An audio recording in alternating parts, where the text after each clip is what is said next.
미국 미네소타 주립대학 철학과 홍창성 교수님을 모셨습니다. 안녕하세요, 교수님. 안녕하세요. 예, 교수님 오랜만에 뵙습니다. 반갑습니다. 예.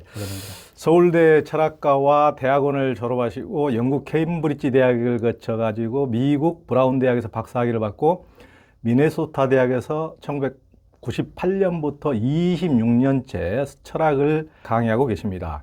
홍창성 교수님께서는 미네소타 주립대학 불교 철학 강의, 또 통도사 승가대학의 불교 철학 강의, 또 지난해에는 무아, 그런 나는 없다라는 책들을 내시고 이번엔 미네소타 주립대학의 서양 철학 강의, 미네소타 주립대학의 서양 철학 강의, 불교 철학을 많이 내셨는데 드디어 본 전공인 서양 철학 책을 드디어 이번에 내셨습니다. 저도 이 책을 아주 지금 흥미있게 읽고 열심히 이렇게 읽었습니다. 감사합니다. 저자들이 이거 보시면 감동하시더라고요. 아이고. 아니, 질문이 아주 굉장히 예리할 것 같아서. 그래서 미네소타 주립대학 서양 철학 강의를 읽으면서 맨 처음 관심 가는 대목이 감성을 이제 이성의 적으로 간주해서 감성을 억압한 스토아학파나 스피노자, 이런 무리들과는 반대로 이성은 감정의 노예라고 한 18세기 데이비드 휴메의 논리였어요. 우리나라도 조선시대 유학의 선비들이 얼마나 이성적이었습니까? 하지만 엄격한 양반의 근엄주의 아래서도 또 뭐 시골 민담이나 홍길동전, 춘향전, 임꺽정 이런 소설에서 또는 탈춤이나 사물놀이 이런 데 또 마당새 놀이극 이런 또 그림에서는 김홍도나 신윤복의 이런 그림에서 그런 데서는 이제 이성보다는 풍부한 감성이 숨쉬고 있었지 않습니까? 그 스피노자와 데이비드 휴me 등이 전개한 이성과 감성의 철학 논쟁은 어떻게 전개됐습니까? 예, 스피노자와 휴메이 만난 적은 없지만 두 사람의 그 도덕관이 상당히 그 정반대의 방향으로 흘렀던 것이 사실인데요. 서양 사람들이 도덕과 실천의 문제를 생각할 때 왜 이성을 그렇게 중요시하는가를 역사적인 맥락에서 먼저 살펴볼 필요가 있습니다. 우리처럼 그 정이 많고 해학과 풍자, 뭐 즐거움이 있는 흥이 많은 사람들은 조금 이렇게 직접 그 체감하기는 좀 어려운데 서양 사람들은 그 정반대로 사실은 이성과 사유의 능력을 더 많이 신뢰해온 사람들입니다. 이 사람들이 서양 철학을 처음 시작할 때부터 그 소크라테스와 플라톤을 그 읽어보면은 이 사람들은 그 인간의 몸과 그 몸과 관련되어 작동하고 있다고 생각하는 감성에 대해서 존경심이 하나도 없었어요. 왜냐하면은 우리가 이성으로 파악하는 진리들, 예를 들어서 기하학의 진리들, 삼각형의 정리, 그 다음에 수학, 이런 것들은 영원 불변한 참으로 맑고 투명한 절대적인 진리를 보여주는 것 같은데 우리가 감성으로 파악하는, 예를 들어서 우리 그 몸과 관련된 시각, 촉각, 미각 등과 같이 몸을 통해서 그 접하는 그 사물들은 어느 하나 불변하는 것이 없어요. 우리가 접하는 모든 것은 소멸하고 변화하고 파괴되고 변하고 우리 몸도 나중에 늙어서 뭐 죽어지면 썩고 이랬기 때문에 인간의 몸과 관련된 생각되는 이 감성을 가지고 삶을 산다는 것은 굉장히 불완전하다고 생각을 했습니다. 그래가지고는 이 사람들은 맑고 투명한 이성이 보여주는 영원 불변한 진리와 관련된 그런 법칙들을 찾아서 우리의 도덕 행위와 관련된 그 법칙들도 이성을 이용해서 찾아야 된다고 생각을 했습니다. 그래야만이 삶이 제대로 진행이 되고 그것이 더 좋은 것이고, 그리고 이제 이건 나중에 이제 기독교도들이 더 많이 그 받아들여가지고 유명해진 얘기긴 하지만은 소크라테스, 플라톤은 기본적으로 인간의 영혼을 육신이라는 감옥에 갇혀 있는 죄수로 생각을 했어요.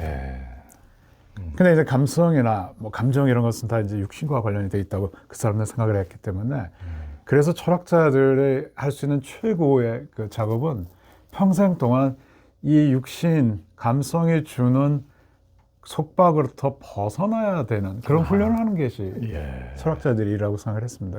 그래서 이성이 원하는 대로, 우리 영혼이 원하는 대로 살아야 되는 걸 그렇게 생각을 했고, 그 이후에 그 서양 철학에서 중요한 도덕적 그 사조라는 것은 이제 우리 많이 아는 뭐 그 로마의 유명한 그 마커스 아우렐리우스 황제 있지 않습니까? 영화 뭐 글래디에이터에서 나왔던 그렇죠. 황제인데 네.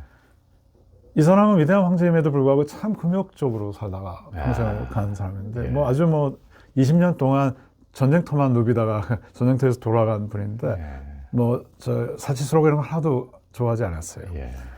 아주 엄격한 도덕주의, 이성 위주의 도덕주의로만 평생을 살아간 사람인데 이 사람의 그 철학을 스토아 철학이라고 그러는데 스피노자가 17세기 스피노자가 이 사람은 유태인인데 그 엉뚱하게 그 스토아 철학과 똑같은 얘기를 했어요. 그래서 감정은 누르면 누를수록 좋고 이성의 작용은 선양하면 선양할수록 좋다. 이렇게 그 가르쳤습니다. 그리고 그렇게 살다가 갔어요.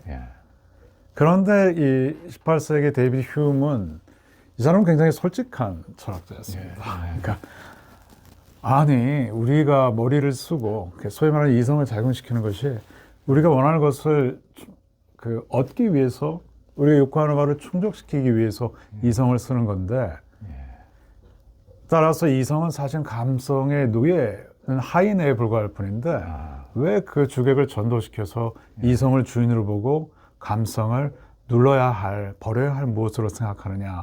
그 말이 안 된다. 우리의 도덕 체계 자체가 우리의 감성과 감정에 관련된, 예를 들어서 우리는 사람들한테 친절하고 나이스하고 뭐 지나가는 사람들한테 인사하기도 좋아하고 새로 방문한 이방인들한테 뭐 서로 그 도움도 주고 이러려는 굉장히 그 나이스한 측면들이 있거든요.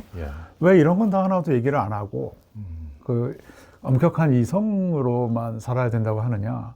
예를 들어서 우리는 그 지나가다가 어떤 사람이 뭐 발이 퉁퉁 부어가지고 고름이 생겨서 고생하고 있다면 일부러 밟고 지나가지는 않거든요. 그렇죠. 사람들이. 아주 이상한 사람들 빼놓고. 예.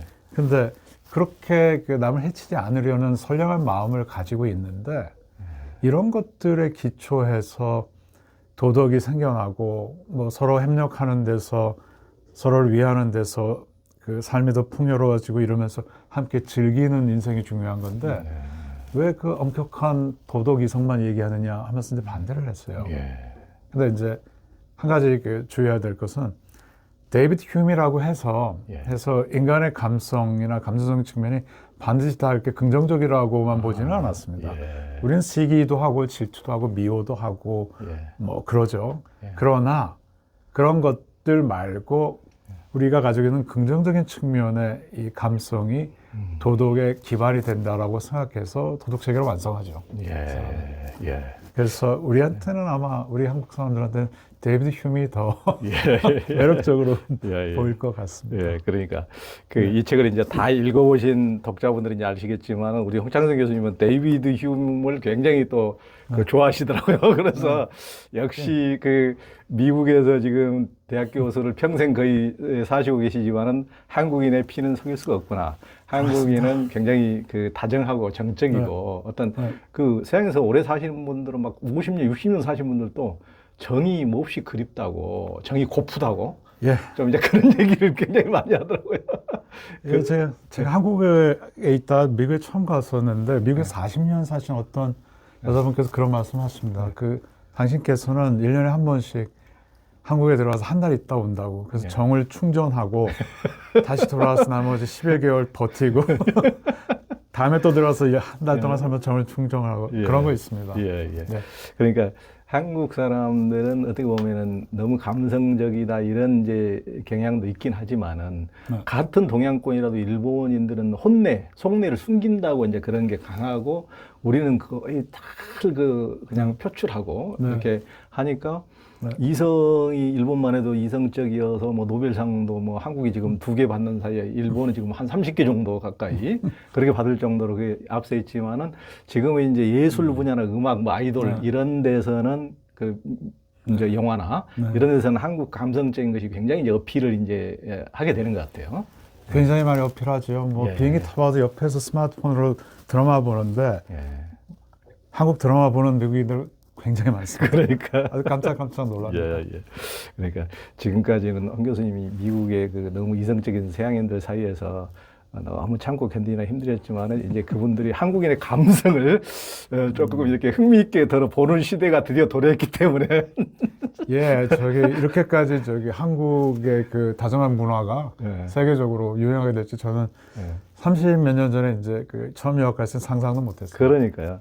그러니까 시대 변화를 많이 느끼실 것 같아요. 그러니까 처음에 대학에 이제 정착했을 때만 해도 한국의 국력이나 이런 것도 너무 이제 미미했고, 네. 그러니까 무슨 듣보잡 나라에서 지금 그 듣보잡 아시죠? 미국에서 오래 살아서도 듣보잡 나라에서 무슨 미국 대학 교수야 하여튼 이제 그런 정도의 30년 네. 전까지만 해도 그랬을 텐데 네. 지금은 이제 한국에 대한 위상이 많이 달라졌기 때문에 한국인이라면 그렇게까지 무시하고 그러지는 아유, 않잖아요. 인기가 많죠. 굉장히 많습니다.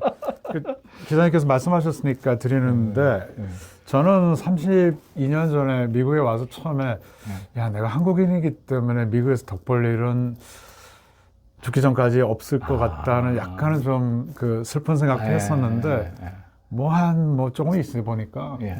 한류 때문에 지나가는 사람들 다 한마디씩 하고 예. 특히 이제 그 백인 흑인뿐만이 아니라 예. 미국에 있는 아시아인들도 예를 들어서 중국계 사람들도 예.